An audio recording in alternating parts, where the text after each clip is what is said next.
ગોતા ખાતે આવેલ સિલ્વર ગાર્ડિનિયા સોસાયટીમાં રામી પરિવારના સંયુક્ત ઉપક્રમે આયોજિત શ્રીમદ ભાગવત સપ્તાહ જ્ઞાનયજ્ઞ મહોત્સવમાં દિવ્ય આશીર્વાદ મેળવવા માટે તમામ ભક્તજનોને હાર્દિક આમંત્રણ પાઠવવામાં આવ્યું હતું.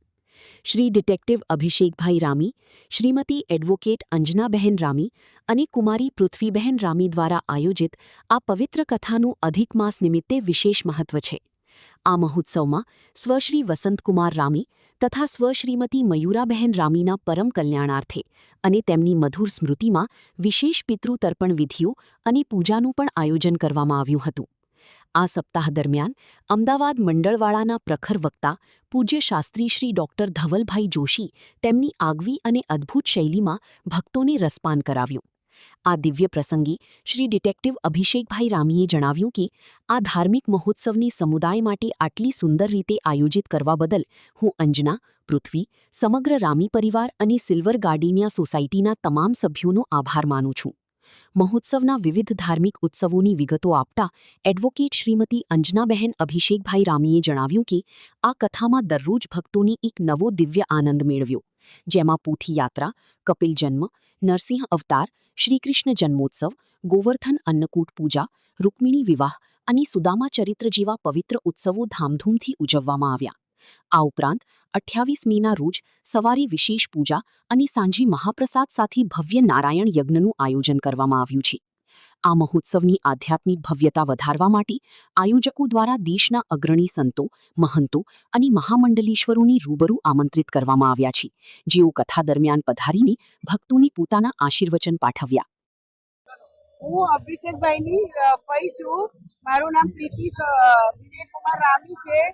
અભિષેકે જે કાર્ય કર્યું છે અમારા પૂરા પરિવાર માટે કર્યું છે અને એની બધી જે કર્મ કર્યા છે અત્યારે એ બધા જ ભાગવતના એક એક શબ્દમાં એને ટોટલી વર્ણાઈ ગયો છે અને એની જે આ ભક્તિ છે એ અમારા આખા કુટુંબને તારશે. અસ્તુ. આ કથાનું આયોજન અમારા જમાઈએ કર્યું છે. અમારા જમાઈનું નામ છે અભિષેક કુમાર રામી. એમને એમના મમ્મી પપ્પા માટે કર્યું છે અને એમના મમ્મી પપ્પા નાની ઉંમરમાં જતા રહ્યા હતા. અમારા જમાઈ નાના હતા ત્યારે જતા રહ્યા હતા અને એમને બહુ જ દુઃખ જોયું, અતિશય દુઃખ જોયું અને અમે અમારી દીકરી એમના સાથે પરણાવી. લોકો અમને ઘણા કહેતા કે એકાએક છોકરું છે એના કઈ કશું નથી, તમે અમારી દીકરી આટલી ભણેલી ગણેલી પરણાવો છો.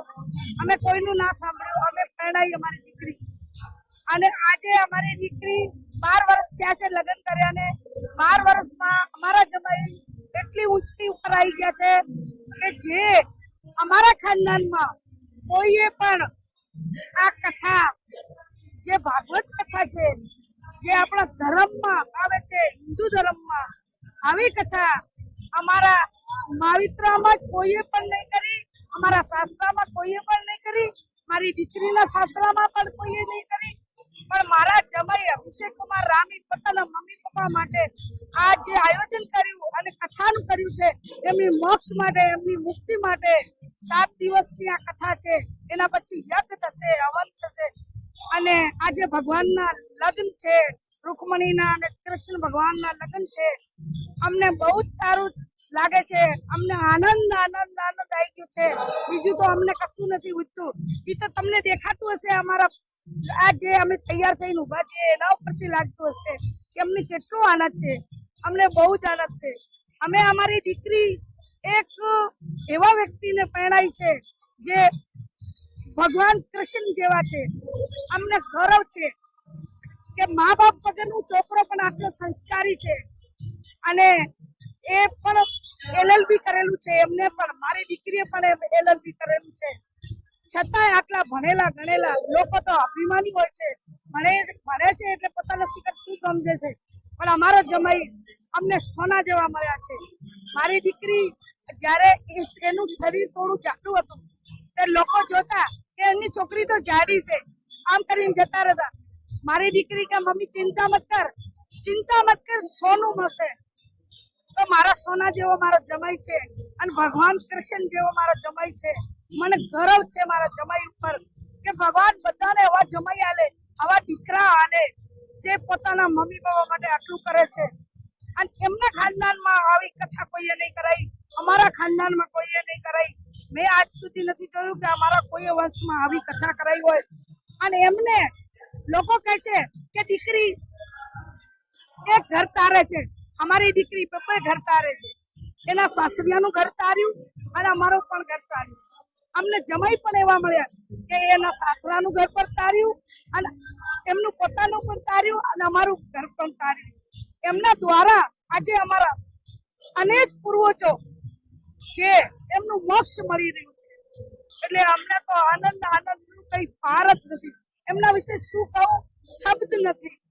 અને જે આચાર્ય છે, ગુરુજી જે ધવલ બાપજી જે કથા કરી રહ્યા છે, એમને હું ખૂબ ખૂબ ધન્યવાદ કરું છું અને કોટી કોટી પ્રણામ કરું છું કે મને આવા ગુરુજી આ અમારી સિલ્વર ગાર્ડનિયાની સોસાયટીમાં બાપજી રહે છે, જેના અમારા જમાઈને મળ્યા અને અમારા જમાઈ આટલી ઊંચે પદ ઉપર પહોંચી ગયા એનું મને અતિશય ગર્વ છે, બહુ જ ગર્વ છે. કોઈ શબ્દ નથી.